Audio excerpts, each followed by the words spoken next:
Look at him. Oh, he looks so stupid. Oh god. Oh no. Okay. Alright. Ow! Let's talk about my worst books of 2022. Some people find these types of videos to be extremely negative. I personally believe that they are cathartic.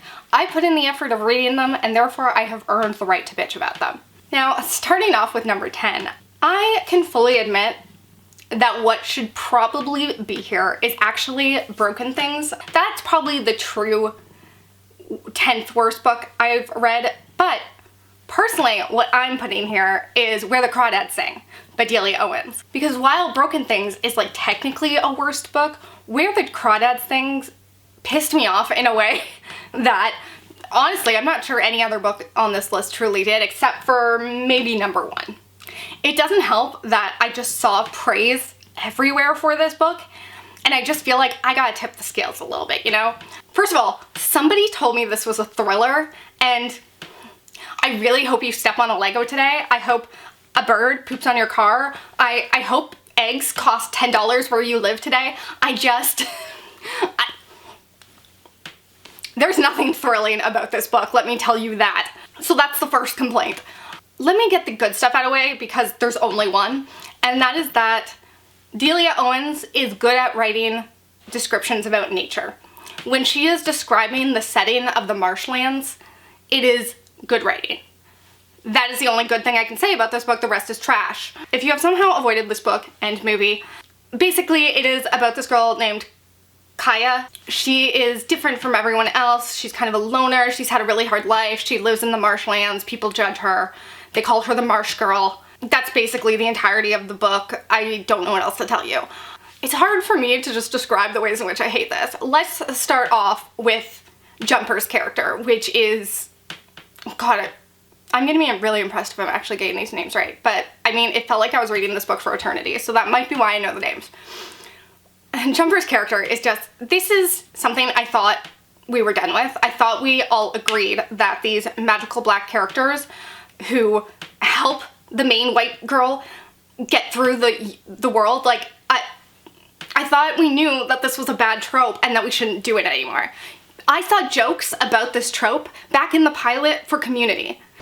Shouldn't be too hard to fake a study group, right? Huh? Oh, geez, I'm sorry. I was raised on TV, and I was conditioned to believe that every black woman over 50 is a cosmic mentor. Were you conditioned to pay for your damn tacos, Seinfeld? That show came out in, like, I don't know, 2010? Like, this has been a trope for so long, and everyone knows it's bad, and yet somehow it's in here as well. Basically, he is the guy who owns the corner shop or something, and he kind of like helps Kaya, takes her under his wing, and is like the only parental figure with his wife in her life. He is solely there to exist, to help guide the white girl. Like, that's it. That's the only reason his character is there. After this character goes off the page, he has no life beyond this. You cannot tell me that this is a fully fleshed out human being. Oh, actually, no, sorry. There is one other reason he's in the book, and that is so that we can compare their situations. It's so that we can see the racist shit that is happening to these black characters, and then see the way people treat Kaya, the poor white girl, and we can go like, look, they have it so similar. She has it just as tough. It's so gross. Like, I hate the way this is done. It's just so bad. We also, of course, get to look at Kaya and be like, she's not racist, therefore she must be nice. We already like her. Like, we're halfway through the book at this point. Yes, I understand that Kaya is not racist like everybody else, but like, you could have shown this in a different way. You didn't need to do this. You didn't need to do all this on-page racism. It's just like this weird moral fantasy crap that I don't love, where it's like, it's there for the readers to feel good about themselves because they can look at Kaya and be like, well, I wouldn't treat her like this. I can't get down with this like weird Christian fiction bullshit. And that's not even touching on the fact that the author is possibly involved in a murder. Like, her and her family are literally wanted for questioning for a murder in Africa. I hate everything about this. I hate the fact that it is successful. What have we done? Also, horrible cop talk, some of the worst detective work I have ever seen. These cops talk to each other and are basically explaining what evidence is and how you collect it. Law and Order has existed for 20 plus years, and I guarantee you that the audience for this and the audience for Law and Order are basically a perfect circle in the Venn diagram. We know what evidence is. Like, they're doing it to explain it to us, the readers, as if we're a dumbass. And then we got to the law scenes near the end, and they were even worse. I'm praying Delia Owens made so much money off this book that she never writes another one again. And once again, I don't feel bad about being mean about this because, let me just mention, wanted for questioning in a murder. All right.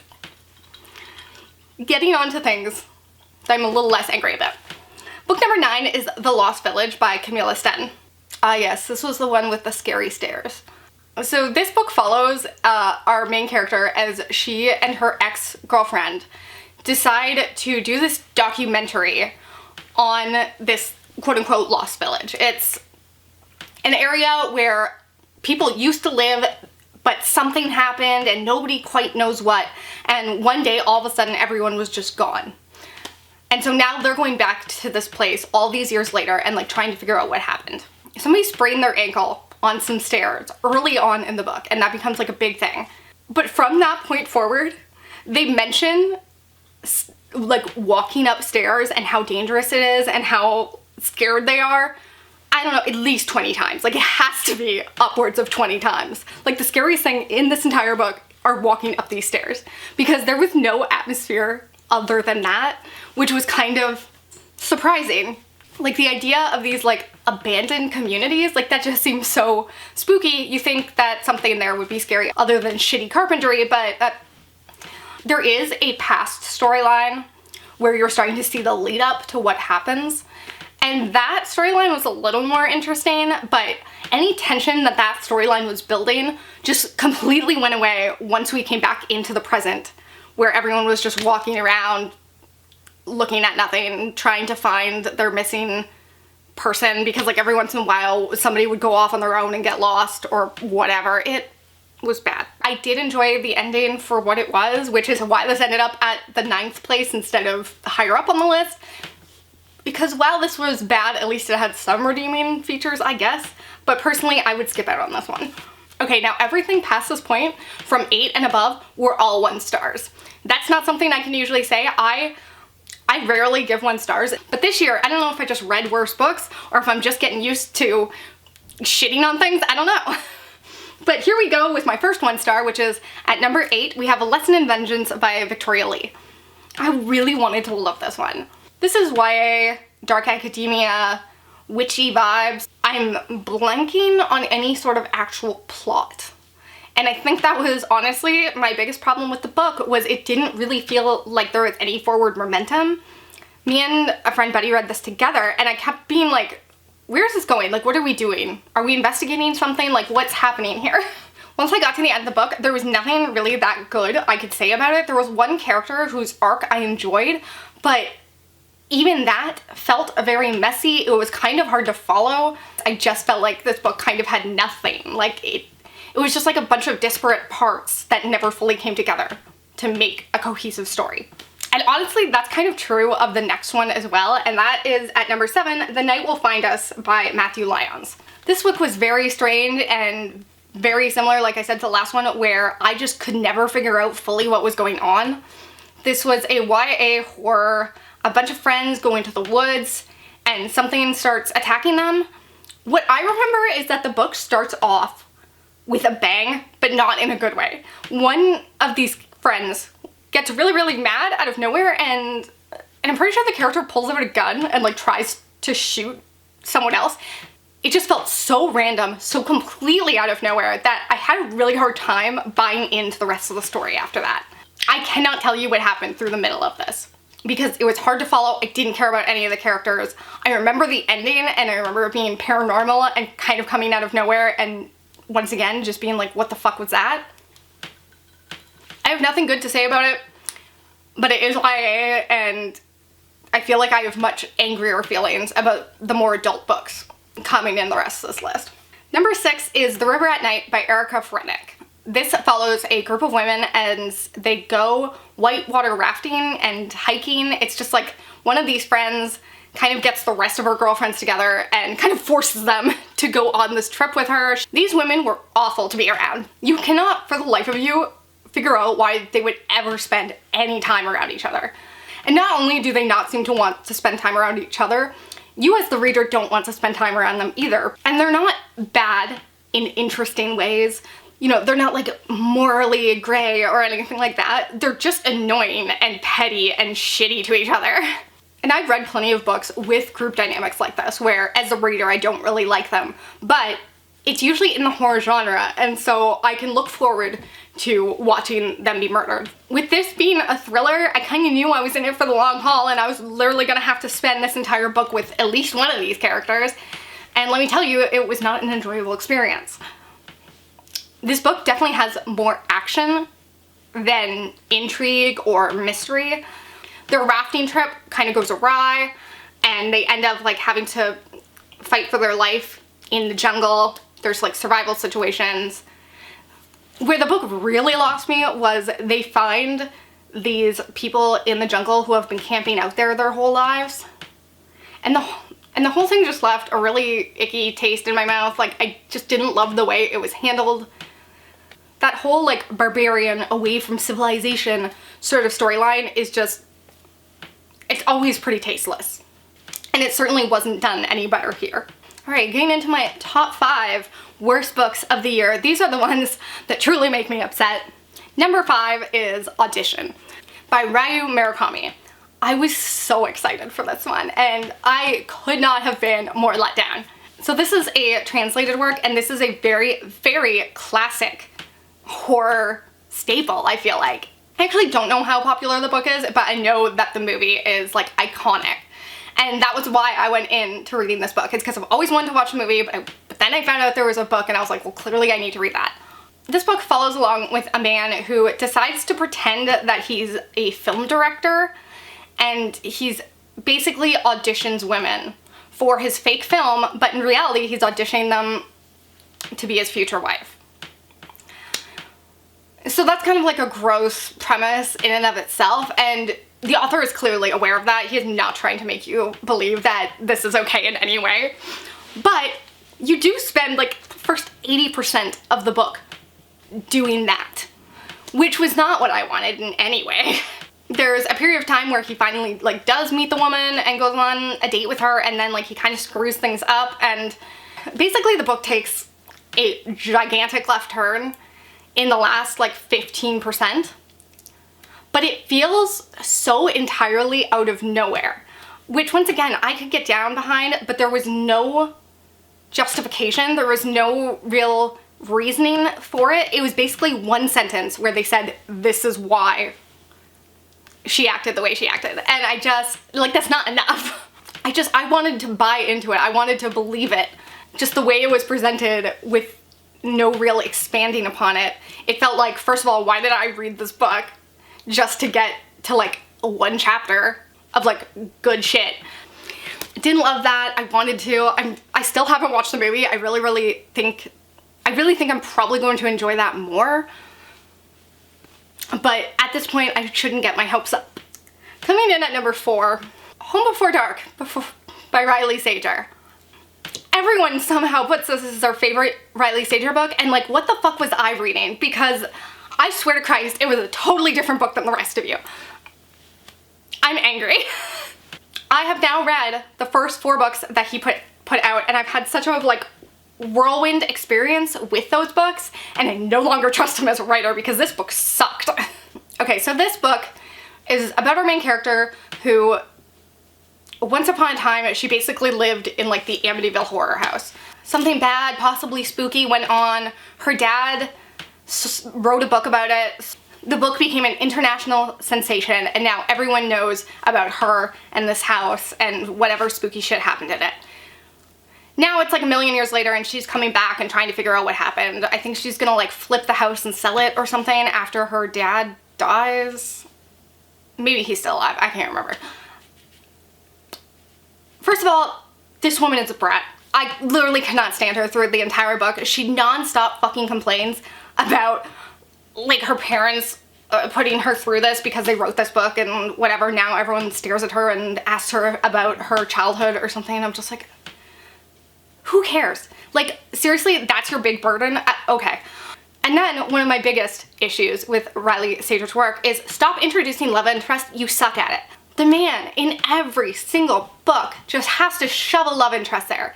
And it's always done the exact same way, where this man shows up, the woman flirts with him, maybe they're gonna have a connection, and then like 3/4 of the way through the book, she's like, oh my god, is he the bad guy? And in this book, it's done the worst so far. Because when she starts to question if he could be related to what happened, she's acting like this is going to ruin her life. You've had 2 conversations with him. Why the fuck would I care if he's a murderer? You do not know him. He is not your boyfriend. You've literally talked to him twice. And then there was the fact that this just simply wasn't scary. There was a scene, if you've read the book, with snakes. I could not stop laughing because the whole situation just seemed so silly and not scary whatsoever. Like, yes, if it happened in real life, sure, but just the way it was described, I was like, okay. It felt like a slapstick comedy. I don't know. Yeah, this book did not work for me. The ending was fine. Like, I didn't hate the ending. Getting there was atrocious. Also, I appreciate that his books have like jumped the shark completely after his 4th one, because now I feel completely fine just walking away and never reading him again. All right, coming in at number 3 for my worst books of 2022 is Runtime by Catherine Ryan Howard. I read The Nothing Man by Catherine Ryan Howard at the beginning of the year and really, really liked it. I just loved what that book had to say about serial killers and the way we idolize them and why we shouldn't. And so I was really looking forward to this book, and I got the arc of it, so that made me super excited. And then I picked it up and it was so fucking boring. So this book follows an actress as she gets hired on to do this new movie. It's very indie. It's kind of her last shot because she has a bad reputation now. When she gets out to this filming location, I believe it's like in Scotland or somewhere very rural in the woods. When she gets to this location, she knows that things feel a bit dicey. It's a very small crew. They're out in the middle of nowhere. It's definitely not the type of set she's used to. And then some like things start happening. And from what I remember, she finds some sort of correspondence, whether it's letters or she finds a book or something or an old script that's basically following what's happening. It's like it's predicting what's happening to her. And this is one of those cases where the main character just kept making some stupid ass decisions. One of the things that drive me the most crazy in thrillers, horror, etc., when the story only works because the woman is acting unhinged. Just can't handle it because that's not how women actually react in these situations. She ends up just walking around by herself trying to find someone, and then she thinks someone's chasing her, so she just starts running through the woods. And this goes on for a while. They were being very literal with the title here. I mean, she just spent a large amount of the time just running around the place trying to find other people. The decisions made here were not great. It was incredibly boring. It just felt like so much of the scare here relied on the idea of being alone in the middle of nowhere, but nothing ever happening. I'd say that there are like 2 major twists in this book, at least, maybe 2 or 3. And one of the major ones I actually really liked. It's a twist I haven't seen done before, but I've wanted to see done before, and so I really enjoyed that and thought it was good. I probably could have given us at least somewhat of a better review, but then they had to tack on another twist near the end that I hated. Already didn't enjoy most of the book. Whatever could have been salvaged at the end was just shat out the door, so that's how it ended up at number 3. Coming in at number 2 for the worst books of the year is Stay Awake by Megan Goldin. I have now read all 3 of Megan Goldin's books, and I can safely tell you that I do not think I will be reading a 4th. The Escape Room was actually probably my favorite of hers. I very much did not like The Night Swim, and I liked this one even less. Stay Awake is a thriller about a girl who wakes up in the back of a taxi and cannot figure out how she's got there. When she looks down at her hands, she sees that the words "stay awake" are written there, and she has a bloodstained knife in her bag. When she takes that taxi to her apartment building, she finds that there's actually another couple living there that she does not know and that they say they've been living there for years. We also follow along with the detective who is working a murder scene where "Stay awake" has been written in blood on the wall. This all sounds very flashy, very interesting, but in the end, it's really gimmicky.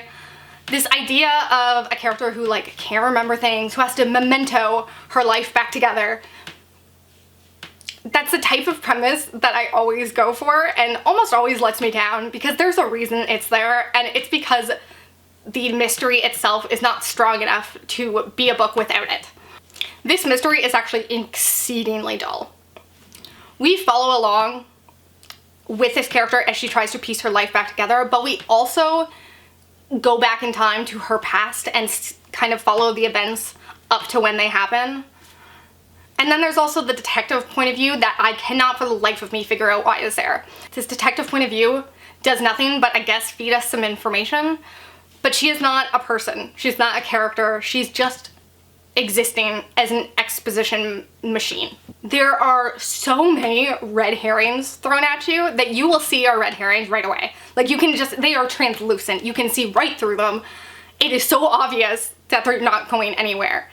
When you get to the end, you're just like, oh, well, of course that's who did it. Like, it's so obvious. It was bad. I didn't enjoy a single second of it. It was bad. It was actually almost #1 until I just like really looked at my list again and remembered how much I hated the book after this. So coming in, book #1, my worst book of 2022, the book I hated the most last year. That is Blackmouth by Ronald Malfi. This book, I was primed in this moment to like this book. I was specifically looking for a book exactly like this. I wanted something that had that small town vibe, that group of friends who fought something scary when they were younger and then they grow up and they decide to like go back and face it now that they're adults. You know, that Stephen King thing, but without Stephen King himself writing it, because I don't enjoy that. So I picked up this because this had everything I just said, and I was hoping it had more, but it turns out I should have just stuck with Stephen King because somehow this was even worse. There's not even a plot to describe for you here because like, I mean, I basically just described it. The plot doesn't matter. Honestly, the plot was fine. I could take it or leave it. I couldn't tell you much about it. I do remember the scary thing that they're all facing and it was okay. It certainly wasn't as scary as, say, Pennywise, but it was scary in like a more realistic way, which I appreciated. The thing that I hated was the characters. Holy fuck. Every character in this was horribly done. The main character is just your average fucking Joe. It's the same character you have seen in every male-written horror book of this nature. He drinks and he thinks his life is hard and everything affected him difficultly, and the fact that he has to go and has all this weight on his shoulders, man, it's hard. Whatever. Then there's the manic pixie dream disaster of a girl. You've seen that one before too. Then we had the main character's brother who had some sort of disability that allowed him to talk with the paranormal or like to kind of communicate with the other side. This is a thing that a lot of writers do and it is questionably done most of the time. It was very poorly done here. Also, just like take a guess at what happens at the end with this character. I bet you can guess because that is usually how these types of characters are used, and yes, it is just as insulting here as it is in every other fucking time. But the most insulting character was the black character who had vitiligo. We get to go in all these characters' point of view. So we were from this character's point of view and he was talking about how he tried to like make people more comfortable with his skin by like making really off-colored jokes about it. And the first time he did it, I was like, okay, I got what you're doing. Like you're talking about it in the way that other people have talked about it to you. Like he's had these crass things thrown at him. And so by explaining himself in that way or thinking about himself in that way, he's like taking away the power from it, I guess. So I thought like, okay, sure. Then he did it again and again and again and again. he ended up doing it every single time that this character was introduced. Anytime we switched to his point of view, anytime this character was on a page, he would find a new way to talk about this character's skin condition, and I was just like, what is happening? Like, you are no longer pointing out the way the bullies speak to you. You're just doing the thing you're making fun of. Like, you're literally just making fun of his condition at this point. We really let horror get away with a lot of like crass shit, and I'm just fucking over it. I love horror. I have always loved it from like the day I first saw The Exorcist when I was like 10, but this is lazy. I'm just so sick of horror writers shoving in like sexual assault or racism or just anything else like this. It's just, you can find other ways to show that humans are horrible. This is some dollar store Stephen King for you. So if that sounds up your alley, check it out. So those are the worst books that I read last year. Lots of 1 stars. Hopefully you don't hate me too much and you'll come back to see my next video. Bye.